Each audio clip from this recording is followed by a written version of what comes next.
and we're launched. All right, hello everyone. I'm Kim Mack. Welcome to the fourth event in the fall 2021, winter 2022 iteration of the Popular Music Books in Process series, a collaboration between the Journal of Popular Music Studies, IASPM US, and the POP Conference. As always, thank you to my co-organizers, Eric Weisbard and Carl Wilson. Next week on October 18th, Jack Dubowski and John Howland will be here to talk about their respective books, Easy Listening and Film Scoring, 1948 to 1978, and Hearing Lux Pop, Glorification, Glamour, and the Middle Brow in American Popular Music. And in case you are unaware, you can find the full 2021-2022 schedule for Popular Music Books in Process events on the IASPM US website under the Journal of Popular Music Studies tab, as well as previous recorded sessions on Eric's YouTube channel. Today, we're excited to have Kelefa Sanneh here to talk about his new book, Major Labels, A History of Popular Music in 7 Genres, and he'll be in conversation with Carl Wilson.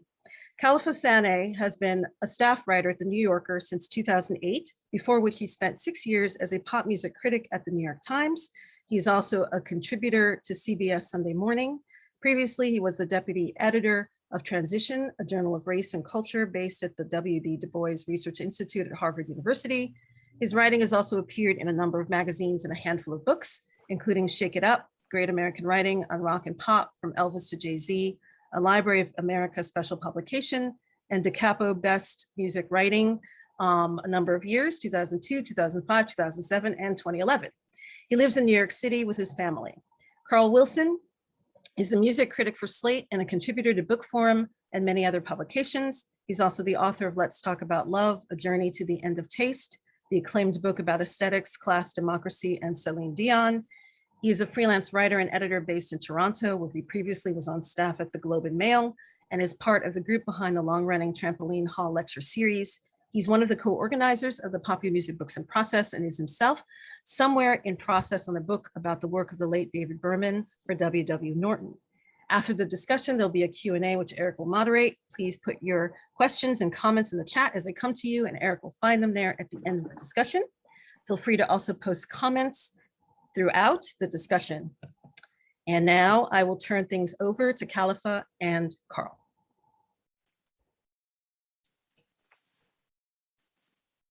Thanks. Do I start or you start, Carl? I think you should start. Okay.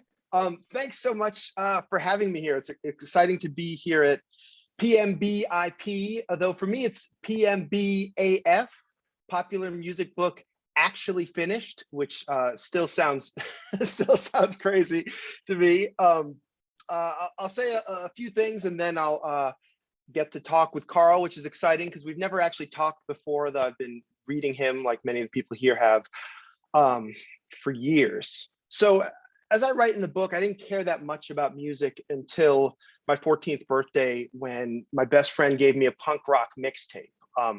And of course, the term punk rock, as many people here will know, is constantly under some sort of stress. And that this mixtape had many bands that definitely qualify, like the Sex Pistols, and many other bands that maybe don't, like Firehose. But this tape sort of plunged me into this world of punk, which was exciting to me because it was a rejection of everything else. And it was, you know, you could flaunt your pretension and your anger and your everything by saying, this is the music I like, and I'm not listening to any of that stuff that the kids in school are listening to. Many of you will have maybe had that experience with punk or with a different genre. Obviously, the situation couldn't last for a few different reasons, right? One was that Nirvana came along a couple years later, and suddenly this little private thing that I thought I had discovered was absolutely everywhere.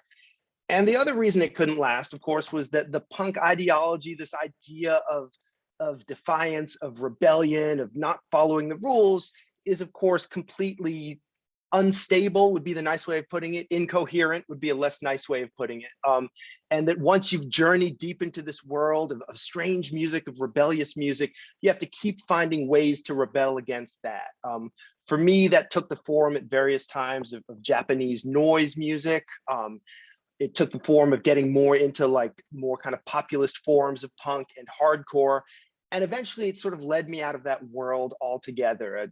I mentioned in the book a show by Bounty Killer in Blue Hill Ave in Boston, which just like blew my little mind wide open because it was so intense and so awesome and so furious. And it seemed punker in a sense than punk rock was. And I got obsessed with hip hop and with dance music and with some of the other genres I write about in this book. And eventually, punk rock helped me hear that spirit of rebellion in hip hop. Hip hop helped me hear that spirit of ambition in pop music. Pop music helped me hear that musical pleasure in country music. And beyond a certain point, I liked enough different genres that I was lucky enough to get Anne's old job at the New York Times. Hi, Anne, as a music critic, and which was it was heaven for me. It was the most exciting thing ever, and I did that for 6 years. It was obviously very intimidating. I remember early on, John Perellis, the chief music critic there, and as nice a guy as you will ever meet in the whole world, took me to a Bjork concert at Radio City Music Hall, and we're sitting there enjoying the music, and I look over at John's notepad, and the dude has written 5 lines across his notepad, and he's writing musical notation. He's writing down musical phrases that Bjork is singing that strike him as kind of interesting and he wants to remember. And I'm thinking to myself, oh, no, I'm not. If this is what is required by this job, this is not going to work out for me.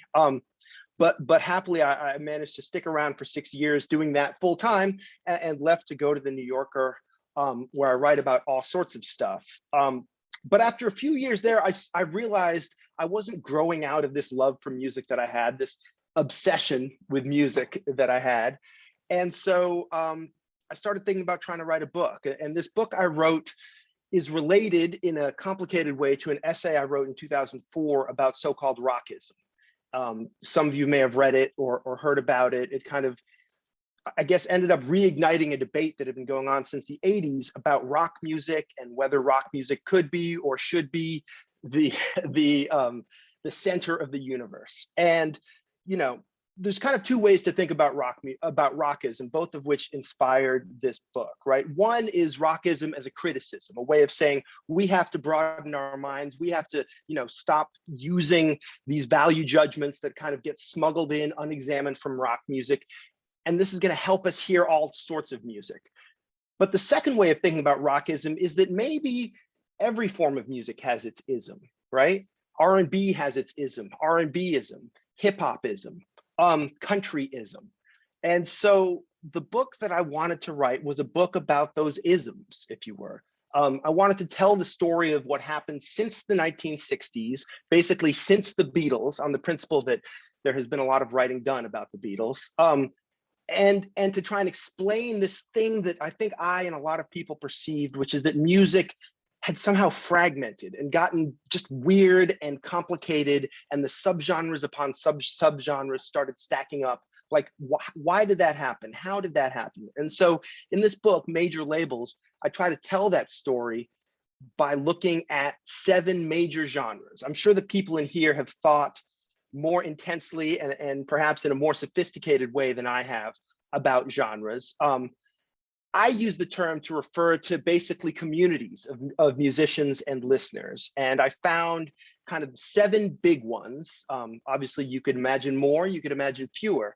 The ones I found were rock and roll, R&B, country music, punk rock, hip hop, dance music, and pop. And all of these genres have their complications, have their subgenres, have questions about whether they even function as genres at all. But all of them, I figured, were kind of communities, that people at various points were really happy to belong to, and at other points were really skeptical of or really frustrated with. Although, as I write in the book, being frustrated with a musical community is, of course, a way of letting everyone know that you are in fact part of that community in a sense, right? You can't be really mad at Nashville unless at some point, unless you feel that Nashville is somehow relative to you and to the music that you're making, as has been true of many, maybe most of the country stars that have defined country music in the last 50 years. So that was the story I wanted to tell, the story of these running arguments inside these 7 different genres, which of course crisscross, and of course the edges are kind of fuzzy or ragged. If you look closely enough, they get a little bit hard to define. But at various times, it's been important to people, to musicians and to listeners both, to feel included in these genres. The last thing I'll say before I turn it over to Carl is that, you know, we're living obviously in a moment when a lot of us get our music streaming. The time I became a professional music critic in 2002, that was around the time I stopped collecting music. I used to love nothing more than going to record stores. That was my whole thing. I dropped out of college for a year just to basically work around record stores. That was all I cared about. But what I realized was that for me, buying records was more about research. It was more about curiosity, and it was less about collection, and it was less about acquiring stuff. And around about the time the mail deliverer started showing up at my little rented office in Chelsea every day with a full mail crate full of CDs, I realized that I was being like overwhelmed with a tidal wave of stuff, and that I didn't quite care about it the way I used to. So I don't collect music anymore. I listen to it, you know, online on Spotify for me. And like a lot of people, I've noticed that some of these genre distinctions seem to be coming under stress, right? What genre is Lil Nas X or Post Malone, right? Kind of all of them, maybe. And obviously there are these debates, which we may talk about who belongs in what genre. So there is this idea that maybe the genre is a kind of an old-fashioned thing. Old-fashioned in two ways, right? Old-fashioned because maybe it's going away, but also old-fashioned because maybe genres represent values that we're not comfortable with anymore. Maybe the idea of there being rules, of there being a hierarchy, of some people being included and others being excluded, maybe that's something that people don't feel that comfortable with these days. And so, you know, I do think genres are a little bit out of fashion right now. And the one thing I kind of kept discovering through going back through the archives to write this book and listening and reading things that people were writing at different periods is that there have always been periods when it feels like this genre or that genre, or maybe all genres, are kind of dissolving or going away, right? There's this period at the end of the 70s, part of what the disco era was this idea that like, maybe we're all coming together on the dance floor, and maybe the Rolling Stones are making disco records, and Star Wars is making disco records, and Diana Ross and Rick Dees and the Bee Gees and these great R&B singers, and maybe this is it, right? Maybe this is the future, and it'll be a little bit Latin, and it'll be a little bit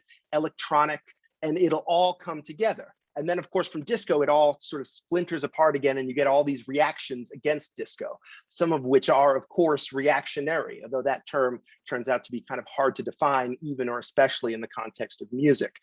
And so one thing I do wonder is whether the current moment, when all this music is accessible on Spotify, when everyone loves Beyonce, even people that have been wrong about her in a viral headline, where all this music is coming together, maybe this is, you know, the precipice of the pendulum swinging back again, and this is what makes space for a new generation of musicians and listeners to embrace the upsides of genre at a moment right now when it seems like a lot of times we concentrate on the downsides.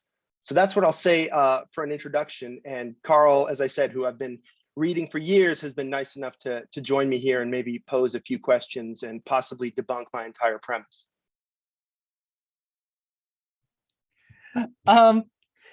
Thanks, Kay. I don't think I'm going to undermine your entire premise, but I do think one of the things that's interesting in that last chunk of what you were saying, and that I think is important to the book, is that I think typically the sort of music critic position has been to treat the idea of being post-genre or of being hybrid, or that, you know, moments where you sort of see crossover from one genre to another as that's kind of a utopian vista for music criticism. I feel like I definitely know that in a lot of my career, those moments have been things I've seized on and tried to draw people's attention to. And now there is, yeah, as you say, this larger conversation about streaming and being post-genre on that level. And Lil Nas X particularly, I think, has been held up as an exemplar of that. Your New Yorker colleague, Amanda Petrosic, in a feature in March, was talking about the disappearance of genre. And so I wonder, what's the fantasy that we're pursuing there? And is it like a lot of utopias, even something that's possible? Is it kind of a pipe dream to get beyond genre, and why is that impossible, or why should it be undesirable? Well, maybe like many utopias, it's possible, but just not for very long. I think, there is something here where, music critics, unlike most people who are lucky enough to do this for a living or for part of a living, tend to listen to all sorts of music and tend to do this strange thing that everyday listeners don't do, which is listen to albums that they don't like or don't think they're going to like. And so, part of the yearning among people who write about music for a kind of a post-genre future is maybe partly a yearning for everyday listeners to listen to music a little bit more the way that we do, right? But of course, part of the pleasure, part of the thrill of genre hopping is that you can go from one world to another, right? Like that's part of what's fun. It's like, yeah, I was listening to this technical death metal thing, and then now I'm listening to a slow jam, and like, here's a country song. Like, there's an energy to that. There's a power to that. And of course, that energy only exists because the genres exist. They only exist because these worlds exist. And usually, as listeners, and maybe also as musicians, we want a bit of both. We want that sense of freedom and possibility and limitlessness that you get from moving among genres, and you can kind of browse the whole world.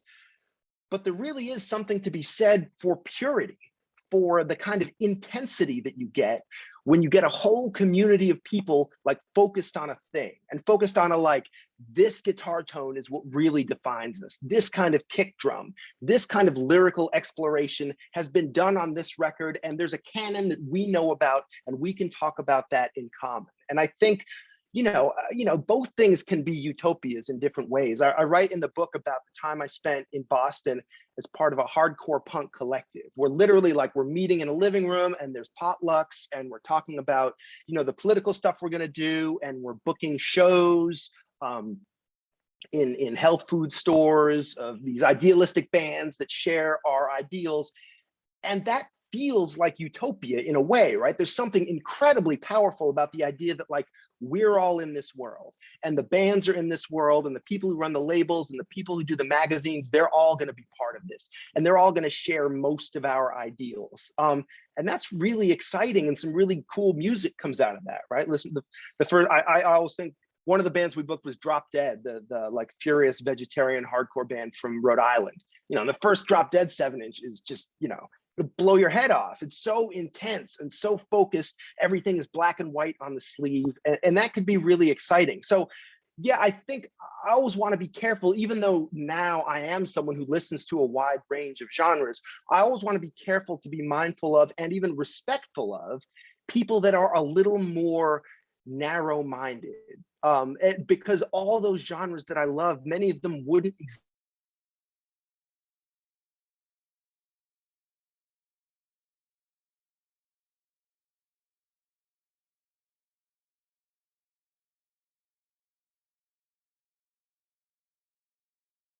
is from this kind of punk rock journey, and the way that punk rock kind of folds in on itself, and the questioning that it encourages, if you're serious about it, eventually leads you to question punk rock itself, and right. all that whole process. But there's a way that you don't set it up as much, which is from your sort of pre-background to that. And I wonder, whether how you'd frame this book in terms of your identity as an immigrant to America, and first generation immigrant. And also, I'm always struck thinking about this book by the fact that your dad was a scholar of comparative religion, and in some ways this book feels very much like a book of comparative musical religion. Yes. And so I'm just curious about how that the sides of your background feed into this. Yeah, that's a good question. You're right. My father was a historian of religion, and I like to think he might have seen some of himself in my various interests and passions.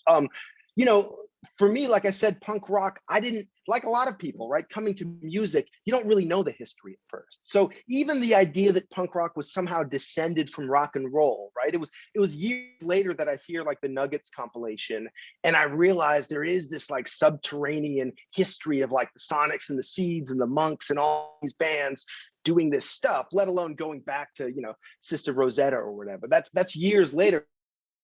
All I heard was the difference from rock and roll, and not the continuity to older forms of rock and roll. I do think, and of course, like everyone, I'm, influenced by my parents in ways that I only started to figure out later in life, right? One of which is the fact that as an immigrant, like the desire, it's both, right? The desire to somehow be part of this country, America, which I moved to at age 5, had a Scottish accent, was very alien. And so it's double, right? It's wanting to be part of this thing and wanting to fit in, and then also wanting to like set yourself apart from it. And later it's kind of like, well, if you really like quote unquote weird music, like you could have studied like the West African griot tradition that your father was linked to, and like that's a lot, that, you know, that's a lot further away from the mainstream of popular music than just going from the Rolling Stones to the Sex Pistols. But that's something I only realized later. But I think I do sometimes find when I talk to my peers, you know, professionals and also friends, I am sometimes I am kind of fascinated by and curious about America. And I do have this sense that like none of this is stuff that I exactly grew up with. Like my parents weren't listening to Buddy Holly. I didn't have, and so when I hear things happening in America, it's not exactly like, you know, why are we doing this? It's more like, well, what are they doing over there? Like what's happening over there? I write a little bit about hearing country music as if it were world music. And, you know, that really is true. You know, when I heard it, and the same experience that a lot of us have when we listen to music from some different part of the world, and you're just trying to think through like, how does this work? What's the social hierarchy? How does this fit in? What are the assumptions that go into this world? And yes, I think that allowed me to sometimes enjoy music in a particular way that maybe wouldn't have been the case if I weren't someone who moved to this country when he was 5 with that with an accent that I think now might be considered charming, but was not considered charming by my 5-year-old peers. Now, there's so much to get into in the grid of chapter by chapter here. One of the things that I think people should know about this book is it's an incredible speed and density to it. You know, you're sort of in one world for a couple of pages and then suddenly in another for a couple of pages. It's interesting. I mean, I feel like there's always an argument going on. And at the same time, it's kind of flying under the cover of this being kind of a popular music history. And it operates in both ways. So there's, you know, you can stop on any set of pages and have things to dig into. One thing I found is that with the rock chapter, which is the first chapter, you know, it acts as a bit of a counter history, more than other chapters do, I think. You know, you spend a lot of time on hair metal and soft rock and the Grateful Dead and jam bands and other highly popular subgenres that aren't often centered in the canonical way that rock gets talked about. So I wonder, whether this was kind of a way to demonstrate what an anti-rockist way of looking at rock might be, and how you feel that chapter sets up the rest of the book. That's a good question. Anti-rockist rock chapter. I guess, yeah, I think maybe there is something to that. I tried to be careful about, you know, there's a lot in this book about like Billboard charts and album sales and stuff, which is partly, and as imperfect as all those metrics are, as everyone here certainly knows, I was looking for ways to sort of judge like what were people actually listening to.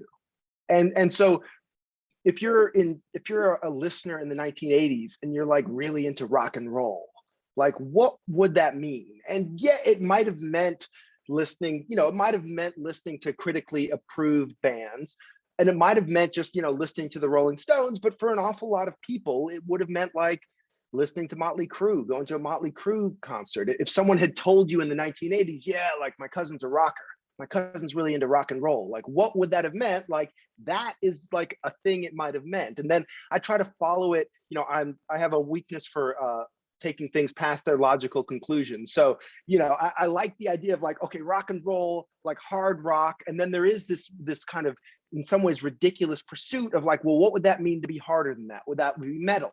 And what would be more extreme than metal? And so, and then you go kind of the other way too, right? If Bob Dylan is the ultimate, is in some ways an icon of rock and roll authenticity, you have this whole other soft rock and singer-songwriters. And in some ways, that's what it means to be really not exactly really rock and roll, but that's a thing that people are compared to, right? You know, when Rod Stewart starts making disco records, like the knock against him in Rolling Stone is that like he's not more like Bob Dylan at that point. So I kind of kept looking for these things that seemed definitive also to people at the time, and often that's different. I spend some time talking about Grand Funk Railroad, precisely because that's a group that you don't hear much talk about now. They were hugely popular at the time, and it's an example of the kind of thing that can sort of fall away over time. And so that when you're hearing your like great rock bands of the 70s, like often they might not be included. And there's an argument that says the reason they're not included is that we don't think they're very good compared to Led Zeppelin. And that's reasonable and probably true. But there's a second way of thinking about that, which is like, well, what are we missing from the 70s, the way they would have been experienced by people at the time, when we don't pay attention to a band like Grand Funk Railroad? I mentioned in the book that it was only relatively recently that I heard Grand Funk Railroad, and I think I had always assumed they were a funk band. In fact, what I decided after hearing them was that Grand Funk Railroad and the Average White Band should have switched names. Yeah. And in some ways, I think that rock chapter also sets up the sort of time frame of the book in a lot of ways, because coming into the 70s and out of the 70s, rock is something that all of the musics that you talk about have had to respond to as at one point the kind of great force. And when you get into the R&B chapter, the question changes a lot, which becomes about, you set it up with this quote from Amiri Baraka in the 60s about Black music and exclusivity, and the question of the music belonging to the community and the desire to keep that ownership over the music. Right. And then R&B has to deal with pop on various levels throughout its existence. And you talk about Thriller as kind of a hinge moment for R&B on that level, as being kind of the extreme example of crossover and what can happen on that level. And so there's this tension in the music between crossover as an ambition and crossover as a threat to R&B's very existence. And I think in some obvious ways that ties into the legacy of segregation, and that the musical segregation happens, in the very origins of R&B as a label and all of that kind of thing. So I just wonder, how do you think that that's affected the evolution of the music? Make R&B an especially stable genre, or an especially Well, so one thing that R&B kind of has tended to do as a genre marker is that it designates an audience, right? And traditionally, for a long time, that audience was perceived as being Black listeners. And then with the rise of hip hop, it kind of got complicated, right? There were times in which the R&B audience was perceived to be Black listeners who don't listen to hip hop necessarily, right? The R&B audience at different times is perceived to be older or more aesthetically conservative than the hip hop audience. I mentioned in the book, in a very kind of, it's hard to get good data on this, as most of you know, although some of you may have this data at your fingertips. But it's hard to get good data on exactly who is listening to what. But I often found in going to concerts in New York in the 2000s that R&B concerts had the audience was much more overwhelmingly Black than the audience at hip hop shows. You go to a hip hop show and there'd be all sorts of people there to go, to go watch Mobb Deep or whatever. And then you'd go watch, Jaheim or Kem singing slow jams, and there's basically no white people. It's basically almost entirely a Black audience. So in that sense, R&B kept some of its identity as music for Black people, music for Black listeners. And as you say, at various times, it has seemed like a threat that some of these singers are going pop, especially in the 1980s. Nelson George has written about this, about Prince and Michael Jackson, and the idea that the identity of the genre was threatened, as it had been by disco before, by this that was coming and was going to swallow it up. And at other times, it's been a sense of frustration to some of these singers, right? Luther Vandross, frustrated that he doesn't have a #1 pop hit. And you listen to Luther Vandross and you're like, well, that's ridiculous. These records are incredible. Why wouldn't a broader audience want to appreciate them? And then you realize that part of his identity ended up being that he's someone that R&B listeners can feel like they have a certain amount of ownership over, like he's just ours. And, part of this has to do with demographics, right? In a country like America, 12% of Americans are Black. And so anyone who's reaching a so-called mass general audience, if you're reaching all of America, then Black listeners are going to be a small minority of your audience. So part of the power of R&B is the power of an audience that is or perceived to be disproportionately Black. And there's a power in that, just as there's a power in being able to go mainstream and make more money. Obviously, this is part of it, and reach a broader audience. So I think you really do see that back and forth with R&B, where often the singers themselves can't quite decide how much they want to be loyal to this thing and how much this genre ends up feeling like a corner that they don't want to be put in. And you see those debates even retrospectively, right? With Sly Stone or someone, where like there's a version of this story you could tell where Sly Stone is one of the great rock stars and one of the great like 60s, 70s rock and roll stories. And as I write in the book, like there's something powerful about that. There's also something powerful about an R&B tradition that is so broadly and all-encompassing that it can include someone like Sly Stone and George Clinton and Rufus and all these rock-driven acts up against these more traditional R&B acts, and have in some ways, an expansive idea of what Black music was and is. Okay. Everyone, if there's any problem with me coming across, I'm getting notes on my computer that my internet connection is unstable. So sorry if that happened. There's a couple of points in the book where you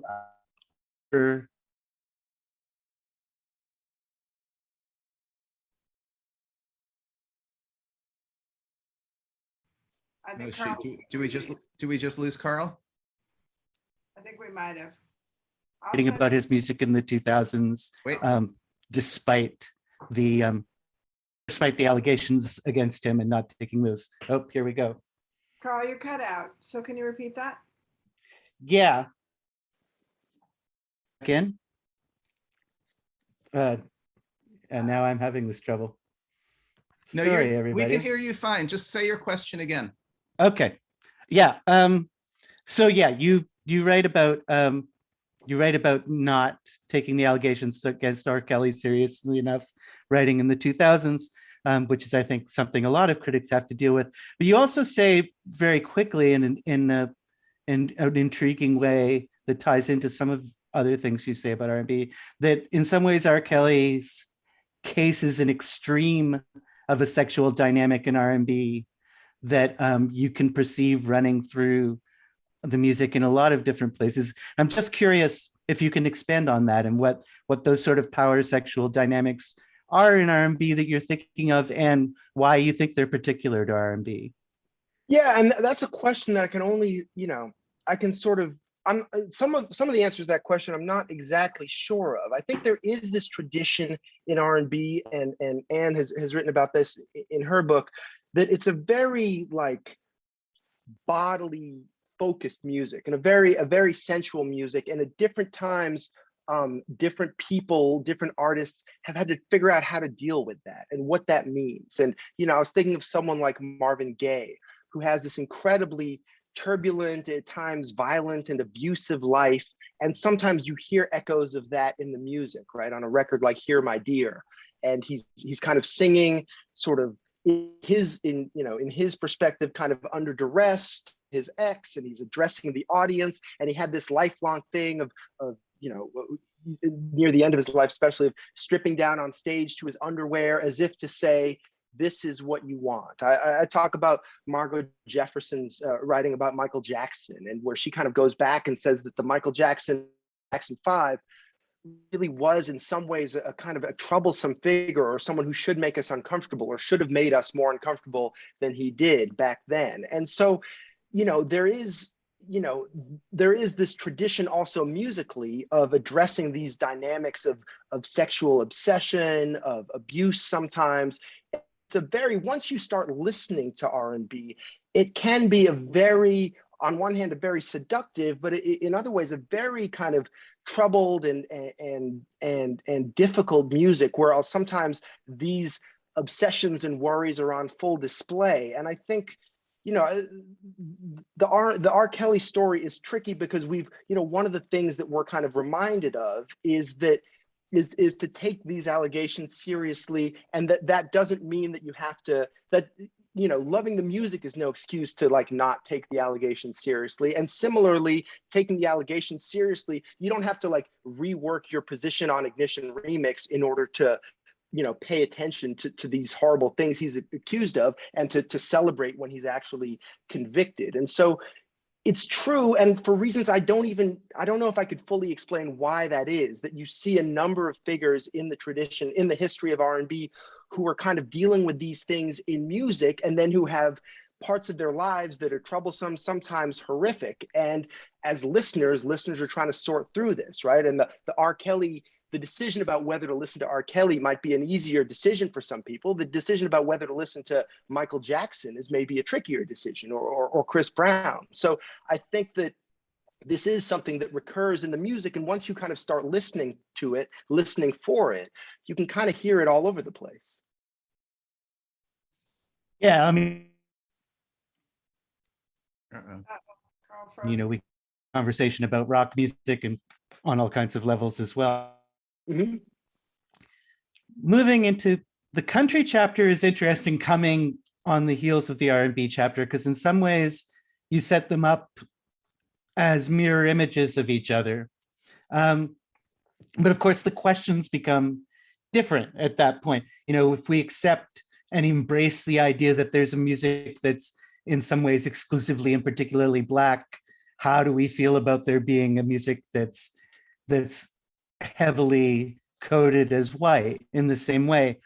And obviously this has all been tied in with really current controversies.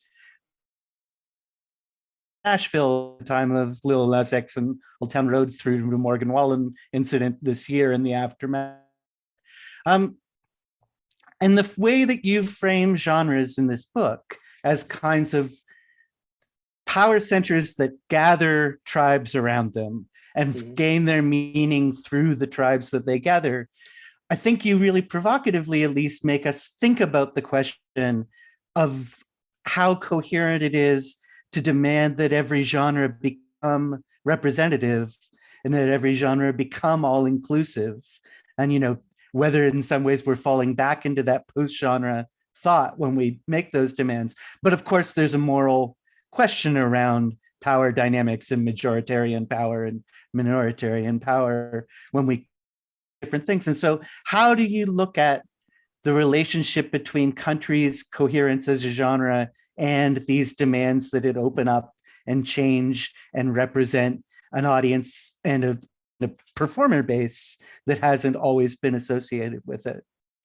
Yeah, and I think country is a good example because we're talking about a couple of different things, right? We're in America, you know, all white places, spaces, genres have tended to be exclusive, have tended to be segregated, right? And so the demand for desegregation in a genre like country is partly a demand like, let's make sure this is a place where Black musicians and Black listeners can join it, can be part of it, are not kept out, right? And so that's one demand. The second demand is like, well, what are we expecting the country world is going to look like? And that's a more complicated question. I think, you know, it makes sense to me that as long as America is more or less or somewhat segregated, these musical communities will reflect that segregation too. And beyond a certain point, it's partly a mathematical question, right? There's only so many people in America, and if you have a disproportionate number of Black listeners in certain communities, which happens for all sorts of reasons, and I don't think most of us would say there's anything wrong with that, then the question is, well, there's not going to be that many Black listeners left over, and the listeners that remain are going to be disproportionately non-Black, and so you're going to get disproportionately non-Black musical communities.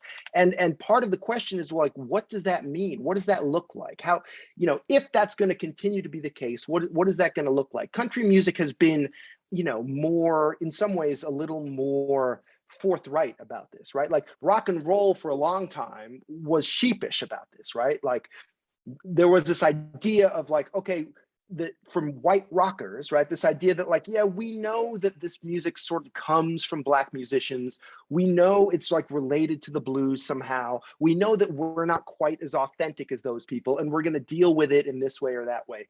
Whereas in country, it's the opposite, right? Authenticity is sometimes linked to whiteness, right? I'm a real country singer. I'm linked to, I think Paul Hempel says the life of the soil, right? And this idea that like whiteness was linked to rural identity or agriculture, right? All these myths that kind of build up around it. And so when you have this genre where whiteness has traditionally been linked to authenticity, that's a more complicated question. And not long ago, you could get country singers actually talking about this, right? That like saying, well, maybe this genre can be a place where white people can tell their stories. And one of the interesting things about, you know, I think traditionally a lot of people have said, well, like that doesn't really make sense. Like white people, that's not a community the way Black people is a community. Like that's not a positive identity. That's a negative identity. That's the identity of segregation.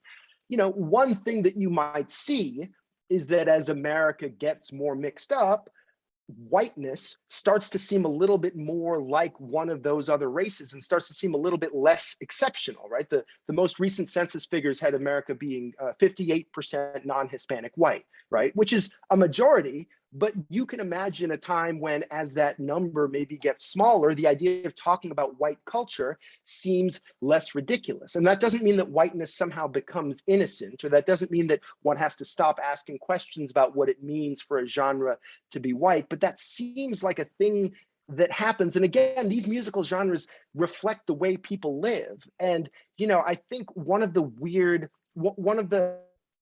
things that happen is with the demand for inclusion and diversity, part of what that means is the lives that you see modeled in the media, in movies and TV and other places, sometimes are very diverse because people are careful to make those things diverse. And that can sometimes obscure the extent to which there are still white communities, white friend groups, white neighborhoods all over this country. And as long as that remains true, it strikes me as you'd expect that there would be musical genres that would reflect that. And, you know, me being a sort of curious and possibly even nosy person, I'm always going to be interested in like what they're listening to. I'm going to skip over the punk chapter because I think it's covered well in your setup, and also I think it's very easy to get into the weeds there, where our backgrounds are a little too close that way. A lot of the hip hop chapter feels like it's an argument about whether the genre has political responsibilities or how to feel or about, in a sense, its irresponsibility. It's persistent irresponsibility. You know, the first subhead in the chapter is taken from one of the members of the Black Sheep, saying rap doesn't have to teach you anything. And you express a lot of skepticism about conscious rap, so-called conscious rap. And at one point you say, comparing rap to jazz, I was grateful that hip hop has been protected from institutionalization by its stubborn vulgarity. But of course, you also express sympathy for feminist critiques of the misogyny in rap and issues like that. So how can we think about how to critique this music without wanting to make it neutered and respectable and responsible on these levels, and take the danger of taking energy out of the music and the reality out of the music by holding it up to those kinds of demands? How do we balance those impulses? Well, I kind of wanted to start with this observation, which is that, you know, I could probably make the argument that like hip hop, and many people who love rap feel this way, is just like the greatest thing in the world. To me, it's just like the most awesome, exciting, entertaining. Like I feel blessed and privileged to have lived, you know, my life at a time when hip hop exists, when these records are coming out. Like the idea that I could exist in the same space and time as, you know, Notorious B.I.G. or Lauryn Hill or Outkast or Juvenile or 8Ball and MJG or any of a million things just seems like a real privilege to me. And one of the things about hip hop that I think must be related somehow to its greatness is that it's never been popular. There's never, by popular, I mean broadly popular to a cultural elite audience. There's never been a time when the cultural elite of America looks at like what's going on in hip hop in general and says, yeah, that's great. You guys are doing an awesome job. Like that's never happened. It's always been this like, oh, I don't know, it's a problem. And the Run DMC concert, there was a riot, and I know about NWA, and like, you know, it's not like Outkast releases Southern playalistic Cadillac music, and you know, the nation's citadels of high culture say like, well, these guys in Atlanta are crushing it. Like that's never happened. So, you know, at every point, therefore, it feels to me like it's been underrated. And at every point, people have focused on like, well, here's the problem with hip hop. Here's what's wrong with hip hop. And I don't want to say that those critiques have no merit. Like, of course, it's true that hip hop has all these tendencies that are, again, it's not me saying that are, I wouldn't even say it's something wrong with the music, but that things are rightly and reasonably offensive to all sorts of listeners, right? That's part of the music's identity at various points. But so the first thing I wanted to do was just say like, no, I'm broadly not in agreement with this idea that like there is always something wrong with hip hop. Yes, if we zoom out, sure, there's something, you could find critiques of any genre, right? Some of us are living depending on that fact. But in general, this idea that hip hop is great seems obvious to me and seems rarely to be expressed except in the past tense, right? Except like, oh, well, 90s hip hop was great, but something went wrong in the 2000s. 2000s hip hop was really good, but I don't know what they're doing now. And so I kind of wanted to ground that chapter in that and kind of maybe reframe some of the critiques of hip hop to say like, sure, there's all sorts of reasons why people might take exception, but let's start by just like celebrating the awesomeness of this music. And maybe it's a human tendency. It has something to do with race in America, probably has something to do with the human tendency of not appreciating a golden age while it's happening. But like, I'm alive at the same time when like Young Thug is putting out records, and like, that's amazing. So that was part of what I wanted to say about that. And again, even with so-called conscious hip hop, I love some of those records. I love the Lauryn Hill record. I love the Black Star record. There's a lot of stuff in that world that is, you know, amazing. But I just wanted to say that while I understand the fundamental critique, that doesn't mean that I agree with it. It's a similar thing with R&B, right? The movement to reform R&B, the neo soul movement, comes in the late 90s. And when you listen to late 90s mainstream R&B, you're kind of like, I'm not sure what your problem was. Like I can go back and I can unpack that, and I can see, well, like, here are the things that are happening on this record that would turn off this audience. And like, it's the club influence, it's the R&B influence, it seems flashy, it's the way these people talk about their music, right? Like Timbaland and Aaliyah weren't going around, we have a new sonic template and we've called it this, right? They weren't writing Brian Eno style manifestos. And I think that made it easy for people to kind of overlook, you know, how incredible like a Genuine record was at the time. And I think that fed into the idea that there needs to be something pushing back. But so with all these things, I want to give due to people who hear something they don't like or who want to push back in a different way. But I also want to celebrate this music, which I feel for a lot of reasons, including the history of race in America, has been under-celebrated at the time it was made. There are so many things to ask, but I want to make sure that I leave time for all the questions that I'm sure people are going to have afterwards. So I'll transition into a couple of last kind of meta questions that come out of the pop chapter at the end. And of course, you know, there's a fascinating contradiction in treating pop as a genre and using it as a genre name. I think it's become more and more common in the past decade or so to do that. But pop also has this kind of double identity as everything. Yeah. And everything that's popular, but also things that are popular. But I think that thinking about pop in those ways leads us into these kind of metacritical questions a little bit. Yeah. And you know, and here's the place in the book where I even write about metacritic.com, which I guess is metacritical.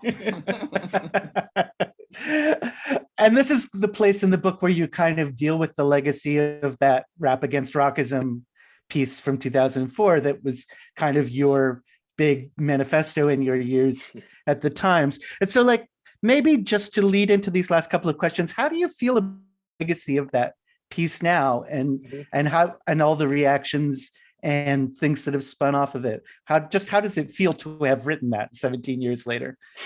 Well, I got to say that feeling, I never get used to or tired of the idea that someone would actually read something that I wrote. Like, that's the first thing. Like, especially in the old days, you send something out and you know the New York Times is going to publish it, but on a visceral level, you don't really know if anyone's going to read it or care about it. So the fact that people did seem to read it or care about it was kind of thrilling, right? What more could you want as a writer? And the piece itself, it's interesting because some parts of that battle were won, right? Like the idea of like, well, we're not taking Destiny's Child seriously enough. I think that's been handled. And but that said, like those questions are still bedeviling us, right? The idea of like, well, what is this hierarchy of taste? What values are we drawing from when we declare that this is good and that is not good? And is it possible to kind of walk away from that critical responsibility? One of the many ironies of poptimism, right, is that by really getting really skeptical about these hierarchies of goodness and badness, we're actually separating ourselves as music critics from everyday listeners who are always making these judgments and always talking about these hierarchies and always saying, yes, I take this seriously, but I don't take that seriously because it's obviously crap, because look at his pants. No one who wears pants like that could make good music, right? Those are the kinds of ways that people talk about music, especially everyday listeners talk about music. And so if part of what we want to do is understand the experience of listening to pop music, we have to find ways to make those judgments and think about those judgments without rejecting the idea of judgment altogether. And that's something that I kind of grapple with in the book, which is why I saved pop for last. Pop is the section that's most directly inspired by your book, Carl, and inspired by the questions that working critics ask ourselves all the time, which is like, well, who are you, and what does it mean for something to be critically acclaimed, and what are we trying to do, right? I say that I've never been very good at predicting which albums are going to end up being popular, and I say that any music critic who's good at that needs a better and more well-paying job, probably with a record company. But I'm also not that great always at predicting like what's going to quote unquote stand the test of time. I'm not that great at like hearing a bunch of demos and being like, this is the one that everyone's going to like, for decades hence. And I'm also not always sure that that's the right way to think about music, right? Like when we think about the 60s, we think about an average person thinks about the 60s, they think about a relatively small, cramped list of things and signifiers and something about the Vietnam War. And the idea that view, which is the posterity view of the 60s, is somehow more accurate than the view of someone who was living through it and memorizing the To Sir With Love song, is something that I'm somewhat skeptical of. And so I do talk in the book about this idea of like, is there a way to value songs precisely because their appeal is sort of fleeting? I compare them to languages going extinct, right? Is there a way to think about music and think about the momentary thrill that it can give you, even if years later you don't understand exactly what it was about, the Macarena or whatever, or the Cupid Shuffle that grabbed you, although those are both in fact songs linked to specific dances, and songs linked to specific dances are often the ones that last the longest, right? I heard Cupid Shuffle at a party a couple months ago, so in that sense Cupid Shuffle has already won. So I'll close with a kind of double-barreled question, which is kind of about the interrelationship between the state of taste and the state of criticism, and the question of the aftermath of the supposed poptimism revolution and the backlash against that. I really appreciate the way that you cite me in the book. I do feel like you mischaracterize one thing, which is that you sort of claim that I'm implying that what we need to do is sort of keep our antagonisms private and our enthusiasms public. And I think what I was trying to say was instead we should continue to talk about both our antagonisms and enthusiasms, but understand their subjectivity and not frame them as authority figures, and that kind of thing. But I do think that in the aftermath of that period where we were having these conversations, it is true, but I think for other reasons, that negative criticism has become a bit of a scarcity, and there has been conversation blaming that on poptimism. I think it might have to do with some other things. And the other thing which you refer to, and is the thing I think about all the time, is the question of whether currently tastes and genres are operating to form subcultures the ways that they traditionally have, the sort of 20th century way we think of them as doing. And one thing you suggest, which I've thought about a lot, is whether political affiliations are forming some of that, or a larger portion of that identity forming function than aesthetic affiliations anymore. And that's led in some ways to a kind of morally and ideologically based criticism, and that coming much further to the fore than it used to be. So those kind of double things of the scarcity of negative criticism and the new prominence, politically explicit face forward criticism as a more dominant thing. Just wondering what your reflections are in that moment, and whether you think we're in a transitional phase, or how, and partly you're a little bit out of the game until coming back in with this. Right. So it's interesting to me to hear your sort of 1 foot in and 1 foot out look at the state of criticism today. Yeah, I think, the first question about negative criticism, this is partly for people that are on the journalist side of the divide with me. This has something to do with business models, I think. If you're with everything kind of going freelance, and this idea that writing about music professionally or semi-professionally might mean like getting assignments from editors, and you're only as successful as how many assignments you get, like maybe publishing a screed saying that you hate BTS is not a great career move, even if you could even find anyone to publish it, right? It's not clear that that would be published, right? We live in the kind of hyper reactivity of social media means that, if some radio DJ in Czechoslovakia makes an unkind remark about a pop star, like that could go globally viral, right? That could become a whole thing. And so I think there is a sense in which there is a certain amount of gun shyness that has to do partly with the way the industry of writing about music is set up, and has to do partly with social media. That said, hating music is pretty fundamental to the human experience. And there will always be ways in which that is expressed. I don't know what that is, right? Where does that figure, the provocateur, the crank, right? The way rock critics maybe in an earlier era took a little more pleasure on peeing on someone else's parade, like where does that spirit go? I'm not exactly sure. I think people will always want to, just as social media contacts don't replace actual friendships, like nothing replaces that actual urge to like get together and like talk trash about what someone else listens to, or to express that feeling that I think all of us feel intensely and viscerally, even if we don't entirely feel able to defend it intellectually, of like, that stinks, that record is horrible, like how does anyone even like that song, right? Like that feeling is something that never quite goes away. And so I suspect it will always find expression somehow. It just might not find expression in the same way. But it's amazing how quickly these things can change, right? It wasn't that long ago that people talked about the internet as the place of, to mention your place of work, of slate pitches, right? And the idea where like the way to get attention online is to write something that's like kind of crazy, or to write something that's super contrarian, and like that the internet is going to be this sort of like entertaining cesspool where all this stuff is sort of swimming. And that changed relatively quickly to the idea that the way to have success is to do something a little more consensus oriented, right? And as someone who, as I said, spent time in a hardcore punk collective and in that very idealistic world, I certainly appreciate the power of being in what feels like a like-minded community. Like that's really powerful.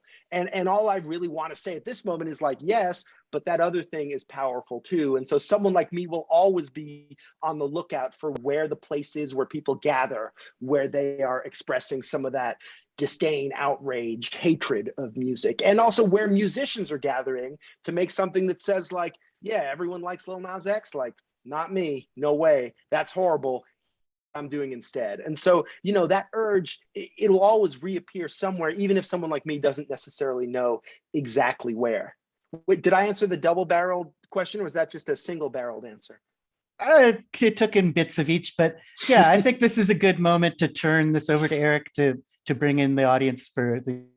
You got it. And by golly, there are some questions. Great.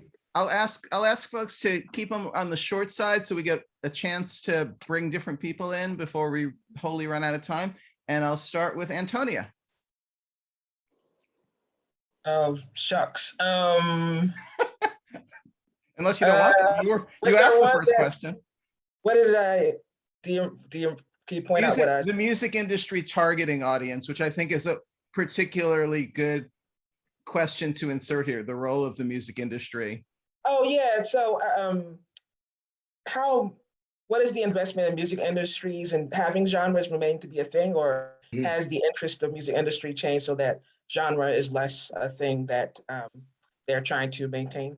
I guess that's Thanks. That's a great question. I always think of my former colleague, Ben Ratliff, who wrote this great book, and he kind of talked about genres as basically a music industry plot, a way to sell people music more efficiently. And I kind of agree with him. And for me, the question is always like, well, yeah, there's lots of plots. Like, why is that one so successful for so long? And, I think that's a real question now. I think a lot of us have noticed the ways in which when you go from radio station listening to streaming listening, it's no longer the sense that the communities become a little harder to define, right? You've seen that in the debates about what's country and what's R&B and how do we define these things, right? In the old days, you could say here's the R&B audience. We know who they are because they listen to R&B radio. And even in the older days, they shop at R&B record stores and here's what they're into, right? And you move from that to a Spotify model where you're like, well, here are the 100 most popular songs in America. Let's decide which ones are R&B, right? And ironically, that's a more sophisticated technology and a more crude way of identifying audience or community, if that's even what you're doing at all. So one of the things I'm hopeful is that, labels and streamers have this data and they haven't really figured out a useful way to share it with the rest of us. But what I'm hopeful is if you have all this data of here's all these people and here's what they're listening to, are there ways to take that data and shape it into communities? Are there a way to say oh, we're noticing this thing is resonating among these people who are also listening to that thing? Is there a way to make, and I'm sure Spotify and Apple Music are working on this, is there a way to make people who listen to streaming music services feel as if they're more in community with their fellow listeners rather than floating in a sea of limitless music? And in that way, a lot of the technology we have now is really crude, is really basic, because we don't have great ways to make people feel like there are communities. But I think labels are searching for that, not just because that makes it easier to sell music, but because people end up loving communities, right? And to the extent that music delights people, they're likely to invest more in it and spend time with it. So I'm always skeptical of any explanation of music that suggests that things would be better, whatever that means, if the labels weren't doing whatever they're doing. Because in my time observing them, it always seems to me like the labels are scrambling to keep up with whatever the latest thing is. And that's, for me, that's a big part of what I love about music, is that the barriers to entry are so low, and there's always some new kid and she's got some new track and these other people are listening to it, and there's some people at labels just scrambling to figure out how to make money from this thing that's already happening. Thank you. All right, Anne, are you positive you don't want to ask a question? Anne withdrew her question. Okay, so you're just going to have a conversation subsequently. I look forward to it, Anne. I don't even know which to ask. There's so many other people with great questions there, but I love the book. It's fun. Thanks, Anne. Thank you. The rock chip. Anyway, I should stop. I'm now going to call on Ian, who did not supply a last name, and I'm also going to tell people who ask questions in the chat that I'm not responsible for remembering your questions. My mind is not what it was. Ian, you're up. Hi, sorry. Until you said that, I did not realize I did not have my last name displayed. My apologies. I also didn't think I articulated a particular questions, and I don't want to be the question, not a comment guy. I know that the thing that we've been talking about over in the chat right now has just been about and I think it came up a couple times. I think Kelefa mentioned it at one point in terms of I do wonder. I know Franklin Bruno and Chris Mullenfee were mentioning sort of what you might call the raucous listener who doesn't you know, when you were talking about how Kelefa specifically mentioned like somebody who might go like, oh, I've never listened to that artist because I don't like their pants, right? And I know that I have certainly encountered both online and off tons of people who would definitely say they love music, and I think do love music. I'm not like questioning whether they love music, but do sort of rely on a much more maybe traditional or conventional understanding of genre or allegiance to genre in terms of structuring what they're even interested in checking out. Right. And in the chat, I think it was Franklin who compared it to there being maybe a core of these hardcore rockists, although again, they could be rockists about different genres, and kind of compare them to anti-vaxxers, where you're not going to move the needle with them, I think was the phrasing he used, which I thought was very good. And I do wonder if there's this sort of big, maybe not big, but like this silent group of people silent and that they're not interacting with in many of the circles that we move in. You know, I was noticing that when various people were saying, oh, but there's this tendency that indicates that maybe people are listening more genre agnostic, which I definitely think is true for many, many people. But a lot of those examples were breaking down into certain groups like podcast listeners or university students or people who are at all interacting with the music business. And I wonder how many people who are not part of this conversation, who are just sort of out there in the world living their lives, really are just like, well, of course I only listen to rock music or what's on the radio, or the sort of the fabled I buy one record a year, or I buy 5 records a year, and and all right, let's give Kelefa. Yeah, that's what we're talking about. One of the interesting things is that these things can happen at once. In other words, audiences can become more and less loyal to genre at the same time. I always think in this regard about Morgan Wallen, right? Morgan Wallen, a country singer, more polarizing than ever at this point, and has a loyal audience, a huge audience of country listeners, right? Who, when he showed up at the Eric Church concert the other night, like people went off. And they love him. And part of what they love about him is his allegiance to country music, right? Which he expresses in generic terms too, right? Beer don't buzz with that hip hop cuz, but it damn sure do with a little nitty gritty, right? He's singing about how a part of our country identity is like, we're not like those hip hop people. So in that sense, you could hear purity in that, right? You could hear that like part of what it might mean to be a Morgan Wallen fan is that you're throwing in your identity with this person. But at the same time, if you listen to his music, it's all sorts of stuff, right? There's some rootsy stuff, there's some rock and roll, he's using programmed drums, he's using syncopation in the vocals. In fact, musically, he's part of a generation of country singers that finds common cause with hip hop, right? The post-Florida Georgia Line generation, right? Which was one of his first records was with Florida Georgia Line. So he represents both things at once, right? How the country identity can become more hybrid musically, but can also become more clearly defined culturally. And I think often what you find in these genres is that they seem to be moving in both directions at once, right? Both towards a certain kind of purity and a certain kind of hybridity at the same time. Only because he's let me jump in for one minute. I just want to say, I just have one point I have to make on that, because I think that's really interesting, because I think it's so interesting that Morgan Wallen and now Jason Aldean, the two most like sort of virulently polarizing figures in country right now, with Jason Aldean putting like anti-Joe Biden shirts on his toddlers now and just being like, yeah, I'm like totally Trumpy, whatever, that they are also two artists who have musically embraced hip hop almost more than any other country artist. And the country artists who are the most progressive politically are the ones who are really into guitars. And I mean, Chris just mentioned Luke Combs. Luke Combs is one of the few really huge country artists who doesn't do any programmed drums or doesn't like incorporate any hip hop elements into his work. So what do you make of that paradox in country music? I mean, it reminds me of my dad's work. My late father was a historian of religion, and if you look at the Christian church, often you'd find that some churches had very traditional music and aesthetics and kind of like progressive theology, and other churches had like progressive music and aesthetics and a very traditional theology. And I think there's something similar where if you're going to be a country artist, there has to be something that links you to country music, right? And it can be the sort of like Morgan Wallen thing where he like grew up country, you know, he grew up listening to Nickelback or whatever, but his cultural identity was country. And so that's his link. Or you can be someone who grows up in a different context, but you know everything there is to know about bluegrass and banjos, and that's going to be your link. But if you don't have one and you don't have the other, then you kind of end up drifting away. And I'm not saying that drifting away is worse, right? You can be, you know, like the Casey Musgraves record, right? We can talk about that record as a singer-songwriter record. We can love that record as a singer-songwriter record. But if it doesn't have either the sound or the cultural identity of country, then it's not necessarily part of that community. And I think, you know, again, not everyone wants to be part of a musical community, and some musicians do their best work when they're kind of out floating on their own, but often the sort of the tension and the discipline of having to be in community with a specific audience can be enormously productive for musicians. I'm going to bump him up in the line just because he's the first person in months, if not years, of this series to raise his hand, and have Jonathan ask a question. Oh gosh, okay.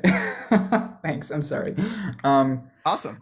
I'll be quick. So building on Antonia's really great question, I wrote this down so that I would be short. I know I'm not unique in saying that I have a number of friends who follow mood playlists on Spotify and Apple.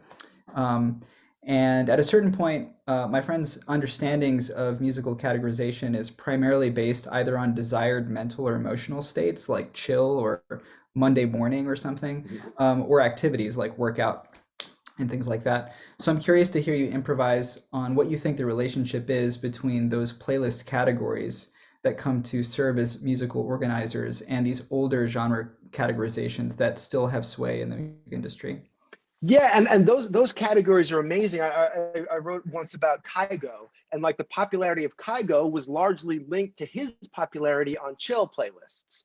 And like an example of someone kind of rising to stardom based on these playlists. And at other times, is it I can't remember, did you write about this, Chris, maybe about the Spotify acts that turn out not to exist? I can't remember. Some people have done some great writing on this about, you know, they have huge numbers of streams because they're on these mood playlists, but they turn out to just be basically supermarket brand, you know, just a little bit of random ambient piano, and that goes kind of super viral because these playlists are so popular. And I guess the thing I'm curious in, it's one of the things I like about music, right, is that it can fit into your life and sneak into your life in all these different ways. And you can hear it at the supermarket, and you can use it to work out, and you can have it in the background. It's not like a movie where you've got to stop what you're doing and turn out the lights and just sit there for 2 hours and experience it, right? Like it can sneak in. And so I love the idea that music, that like Aphex Twin is like kind of like sneaking in on a chill playlist alongside, you know, who knows what. And I also wonder, do those playlists, like how much passion do those playlists actually drive? In other words, like, would someone go to a chill playlist concert? Would someone buy the t-shirt? Would someone have that kind of loyalty to it? We probably saw, there's probably a of the new age movement in here now, but we probably saw some of these questions, you know, in the 80s with Windham Hill and new age, and the extent to which that created a brand name that people were loyal to, and the extent to which people just used it as background stuff. And you know, there's an economic thing here too, where musicians are always, especially now, trying to take that kind of casual fandom, like here's something that people listen to in the background, and figure out how to turn it into something much more profitable.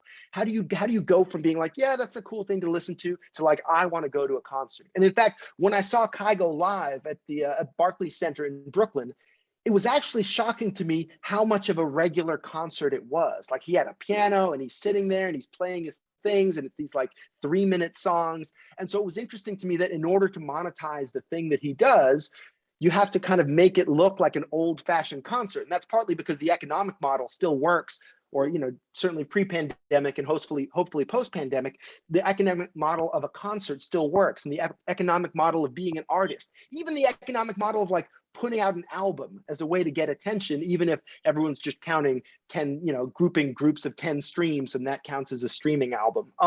So I think the question with those those playlists is how much obsession do they inspire, and I think that will determine how important they end up being in shaping perceptions of music. Nice. He was just name checked and he was on the list of people who want to ask questions. So Chris Melanphy, you want to come aboard? I mean, I could talk about so many things. First of all, I want to say, Kelefa, right, I know. First of all, I just want to say that I've been reading your stuff for 20 years and I'm a huge fan of your writing, and the book is magnificent. So congratulations. Thanks, I'll Chris. go back Fan of to yours too. Thank you. Was not looking for that, but thank you. I appreciate that. I'll go back to the first thing I asked because it's the tightest thing I can ask. And you've touched on some of this in some of your other answers, but having studied genre as it's reflected on the charts, I have written extensively about how what's making the wheels fall off of genre isn't just the music, it's the measurement. Digital music providers make it hard and maybe impossible to pry apart audiences. I've long argued that if a genre chart is functioning correctly, it's not supposed to measure a type of music, it's supposed to measure an audience. Yes. And Billboard doesn't seem to understand that. 10 years ago, they rebooted their charts with digital metrics, and they now pile in all the digital stuff, regardless of who's listening. And you now have these watered down results where, you know, Florida Georgia Line and Baby Rexha have the #1 country song for 50 weeks. Not They an broke the exaggeration. country chart. 50 weeks. So like basically it's over-indexing crossover. I continue to cling to genre out of the perhaps hoary idea that measuring subcultures and even massive ones and the crossover between them is still culturally useful. But do I need to get over that? I mean, this is something I struggle with in my writing all the time. Does racial essentialism make genre just beyond repair? Or where do you come down on that? Well, I think, you know, that's a great point you make about what the charts measure. I write in the book about this famous moment when Whitney Houston is booed at the Soul Train Awards, right? Because of the perception that she's not R&B enough, which obviously in hindsight seems kind of nuts, but that might have been the kind of thing that you could have seen, you could have predicted if you were looking at the charts in the 80s and seeing like, oh, the pop stations are playing her records, they're not doing as well on the R&B, and that kind of thing, the idea of an R&B record that does better on the pop charts than on the R&B charts is a very particular phenomenon. It's the kind of really hard or impossible to see when all these numbers are kind of like lumped together. It's also ironic that we're having this conversation in the world of popular music about the loss of these communities because everyone's sort of like floating together at the same time that in the political world, people are having the opposite conversation, right? The political world is like, well, how could we be so separated and America is fragmented and fractured and we don't talk to each other and everything's different. And it's weird that those things are happening at the same time. And, you know, that tells me that my own view is that these communities, these musical communities will always be important so long as music is important.